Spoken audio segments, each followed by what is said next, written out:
Chuadanga BADC দীর্ঘদিন ধরে চাষিদের ন্যায্য মূল্যে ধান সংগ্রহ এবং তা থেকে ভালো মানের বীজ তৈরি করে বিভিন্ন জেলায় সরবরাহ করছে। তবে এইবার চাষিরা ন্যায্য মূল্যে ধান সংগ্রহ নিয়ে কিছুটা শঙ্কা প্রকাশ করে দাম বৃদ্ধির দাবি করেছে। এ কারণে ৯ ডিসেম্বর চুয়াডাঙ্গা বিএডিসি চত্বরে চুক্তিবদ্ধ চাষি ফোরাম মানববন্ধন করেছে। এ সময় তারা জানান, বীজের দাম বাড়ানো না হলে বীজ সরবরাহ বন্ধ করা হবে। একই সঙ্গে বিএডিসিতে সরবরাহ করা সব ধান বীজ ফেরত নেওয়া হবে। 7 দিনের ভিতর যদি তারা রেট বৃদ্ধি না করে তাহলে আমাদের বীজ আমরা ফেরত নেব। আমরা যারা যারা বীজ দিয়েছি আমরা বীজ ফেরত চাই। তারা জানান, খোলা বাজারের ধান আলাদাভাবে বীজ তৈরির জন্য উপযোগী করতে হয় না, তবে বিএডিসিতে যে ধান দেয়া হয় তা আলাদাভাবে বীজ তৈরির উপযোগী করতে হয়।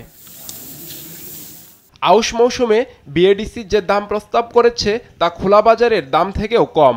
খোলা বাজারের দাম দিলেও চাষিরা ক্ষতির সম্মুখীন হবে। এছাড়া বিএডিসির ধানের টাকা বেশ কয়েক মাস পর পাওয়া যায়। আউশ মৌসুমে ধান প্রোডাকশন করছিলাম, সেই ধান বাজার মূল্য ছিল 14.5 থেকে 15.5 টাকা পর্যন্ত। যার খাদ্য হিসেবে বিক্রি করলে বাজারে এই রেট ছিল, কিন্তু আমরা সেই ধানকে বিভিন্নভাবে প্রসেসিং করে আমরা যে বীজ এখানে দিয়েছি, যার প্রতি কেজি মূল্য পড়েছে 54 থেকে 55 টাকা, কিন্তু আজকে বিএডিসি 1 মাস পরে এসে আমাদের রেট দিচ্ছে 49 থেকে 50 টাকা। 1500 টাকা আমরা বাজারে বেচলি অটোমেটিক দাম পাচ্ছি সিটি মিটি সহ। আর যখন বিএডিসি ধান দিচ্ছে আমরা 1 কেজি এক মনে আমরা 30 কেজি 28 কেজি ধানের বীজ পাচ্ছি, বাকিটা চলে যাচ্ছে।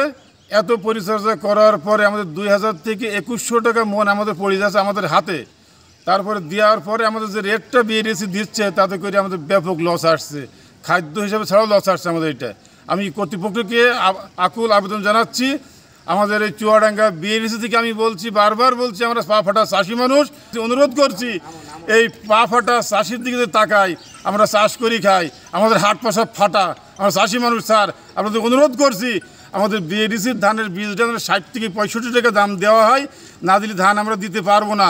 আমরা 1500 টাকা বাজারে বেচতে পারলি আমাদের স্বয়ংসম্পূর্ণ আল্লাহ চালিয়ে নেবে। টাকা হচ্ছে 5 মাস পর 8 মাস পর বিএডিসি শোধ করে, তাতে তো আমরা ক্ষতিগ্রস্ত।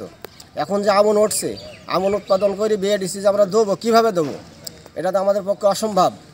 60 টাকা 65 টাকা রেট না দিলে আমাদের পক্ষে সম্ভব নয় বিএডিসিতে বীজ দেওয়া। এ বিষয়ে ক্যামেরার সামনে কথা বলতে রাজি হয়নি বিএডিসির এই কর্মকর্তা। এখন চাষিরা অনেক কিছু বলতে পারে, আন্দোলন করতে পারে, স্ট্রাইক করে দিতে পারে। হ্যাঁ, অনেক সময় এমন গেলেও বাড়ছে, এটা ওদের ব্যাপার, কিন্তু আমার হেড অফিস যা বলবে আমার কিছু নয়। ধানের দাম বৃদ্ধি করে বীজ সরবরাহের পথ সচল রাখতে কার্যকর ব্যবস্থা দেখতে চান কৃষকরা।